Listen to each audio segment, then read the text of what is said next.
100 pages de livres analyses, de reportages, de photos inédites pour mieux comprendre une ville, un pays qui bouge. Ici Abidjan, votre magazine numérique gratuit disponible tous les mois. L'Afrique avance ici, Abidjan innove.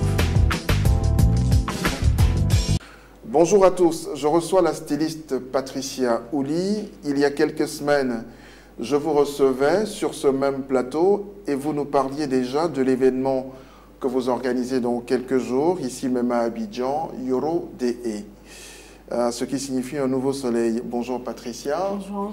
Et content de vous revoir. Mais moi également. Alors, nous sommes maintenant à quelques jours de ce rendez-vous, Yoro Dé. Première question toute simple, est-ce que tout est fait prêt? Ça va, tout est prêt. On n'attend que les invités. Très bien, donc tout est bien installé? Ça va, tout le monde est là. Déjà, il y a une styliste du Togo qui est déjà là, donc les autres vont arriver d'ici 2 jours. Donc je pense que c'est bon, c'est déjà bouclé. Et vous en attendez combien dans la région? 5. 5. Qui Togo, viennent de quel pays? Togo, Burkina, Congo, RDC, Cameroun, Côte d'Ivoire et Mali. Alors, je comprends bien, c'est la 3e édition. Exactement. Remettez-nous un peu dans l'esprit même du Yoro Dé. C'est quoi? Alors, ben, le Yoro Dé, c'est juste un concept. Donc, la styliste de l'Ouest de la Côte d'Ivoire, comme j'aime bien le dire. Et donc, pour moi, c'est ma pierre vers la réconciliation. Alors, à travers cette crise que nous avons traversée tous, pour moi, je pense que nous pouvons valoriser le pain tissé qui est de l'Ouest de la Côte d'Ivoire. Après cette crise, pour dire que le pays va de l'avant, va vers l'émergence. Alors, ce fameux pagne tissé, on le retrouve où? Dans quelle région de la Côte d'Ivoire en fait? Alors, il y a déjà celui-ci, c'est le pagne dent, et celui-là, c'est le pagne baoulé. Donc, pour dire qu'il n'y a pas qu'un seul pagne qui est valorisé, c'est tout pagne ivoirien, y compris d'autres pays. Alors, c'est des pagnes faits par des tisserands de différentes régions qui seront présents ce jour-là à la Kestap. Alors, je vais revenir sur ces objets-là. Ça, c'est quoi? C'est pour juste un stylo. Juste mettre les stylos dedans. Ce sont des porte-stylos. Un porte-stylo. Et je vois des blocs-notes. Oui, ça, c'est des blocs-notes pour dire que... Et c'est fait en quoi, en fait? Du jean et du pain tissé, tout simplement.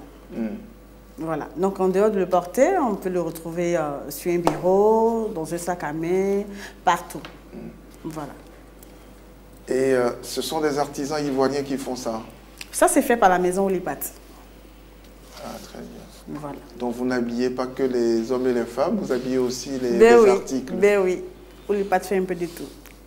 La question du pagne tissé me trottine souvent dans la tête. Pourquoi est-ce que le pagne tissé n'a pas la même côte que le pagne classique? Les autres pagnes ordinaires, je pourrais dire.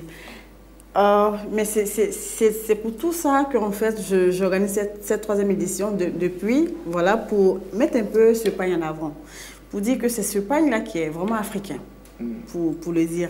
Parce que je trouve qu'il n'est pas assez valorisé. Et je me bats, en tout cas, je pense que j'ai des dévanciers qui l'ont fait, comme Alpha Sidibé, qui n'est plus de ce monde, qui nous a quittés, qui aussi était un des créateurs qui valorisait ce pagne-là. Donc aujourd'hui, nous, on essaie de suivre vraiment ses traces, pour encore mieux le porter, peut-être le message que lui, il a déjà commencé, voilà, pouvoir le porter hors de nos frontières et puis permettre aux gens de vraiment le valoriser. Avec le phénomène de l'exode rural où les jeunes aujourd'hui quittent les villages pour la ville, il va de soi que cet artisanat-là aussi se meurt un tout petit peu. C'est quand même difficile de les confiner aujourd'hui dans des villages pour poursuivre ça, parce que je conçoit que c'est transmis de père en fils ou de mère en fille, de génération en génération. Oui, c'est vrai, mais en tout cas pour ce que je sais, surtout au niveau de l'Ouest de la Côte d'Ivoire, depuis lors où j'ai commencé à faire ma première édition, je pense que c'était plutôt pour des enfants de guerre, je pourrais dire, qui ont vraiment aujourd'hui retrouvé leur voie. Aujourd'hui, vous retrouvez des enfants de 15 ans, de 8 ans, de 9 ans, 10 ans, en train d'apprendre à tisser ce pagne-là. Donc, des enfants qui ont tout perdu, d'autres qui étaient vraiment enfants soldats. Voilà. Donc ces enfants-là aujourd'hui ont retrouvé leur voie en tissant ces pagnes-là. Parce qu'aujourd'hui il y a plus de commandes, il y a plus de demandes, les gens en demandent parce qu'ils trouvent que vraiment il est très beau à le porter. Donc je pense que déjà dans ce domaine-là, c'est bon. Déjà pour ces enfants, en tout cas, c'est déjà bon. Alors vous qui êtes en relation avec les artisans, est-ce qu'ils arrivent à vivre de leur art? Bien sûr. Bien sûr. Déjà au niveau de la caisse table, ce vendredi, vous verrez des tisserands qui seront là, vous verrez vous-même. Ils seront au nombre de combien? Voilà, au nombre de 3. Voilà, vous verrez vous-même de vos propres yeux qu'ils vivent réellement de ce métier. Quand bien même il y a une sorte de désintérêt, oui, parce que ce sont des pailles qui coûtent quand même excessivement cher. Bien sûr, bien sûr. Bien sûr. Mais je pense que c'est un peu le combat que nous sommes en train de mener pour peut-être emmener des entreprises, mais je dirais peut-être des investisseurs à venir peut-être trouver le moyen de mieux le tisser, de mieux peut-être donner de la qualité du fil à ce pagne-là. En ce moment, je pense qu'il serait vraiment à des prix abordables pour que tout le monde vraiment puisse le porter. Alors, maintenant qu'on en sait un peu plus quant à de quoi cela retourne, on aimerait avoir maintenant le programme. Alors, le vendredi, qu'est-ce qui va se passer? Qu'est-ce que vous allez faire concrètement? Ben, je disais déjà le vendredi, dès 9h, les portes sont ouvertes pour le public, pour venir voir les exposants. Donc, différents tisserands, comme je l'ai dit, et différents exposants. Alors, le soir, ça va durer sur toute la journée, donc ça sera accompagné des danses théâtrales. Et on se retrouve pratiquement à 19h pour le grand défilé, dont les pays invités vont vous montrer les nouvelles collections pour 2016. Est-ce que vous-même, vous allez montrer votre toute dernière collection? Exactement. Je pourrais donner un avant-goût, mais ma toute nouvelle collection, ça sera des t-shirts dans ce genre, mais avec du pain tissé. Ah, génial. Très bien. Et il n'y a pas autre chose pour nous émouvoir? Alors, je pense que je ne vais pas tout détailler. Je vais vous laisser venir découvrir ce vendredi à la caisse table. J'invite tout le monde à y venir. Il y aura des belles choses à voir, il y aura vraiment des belles choses à découvrir. Je pense que chacun pourra se retrouver ce jour-là. Est-ce que les participants qui viennent, vos amis, qui viennent des autres pays vous soutenir, est-ce qu'ils vont faire défiler Ils vont faire dans du pain. Dans du pain tissé aussi? Oui, parce que je sais que le Burkina a aussi le pain tissé. Donc, le Burkina était le deuxième pays au niveau de la francophonie, dont le prix que j'ai eu en novembre dernier à Dakar.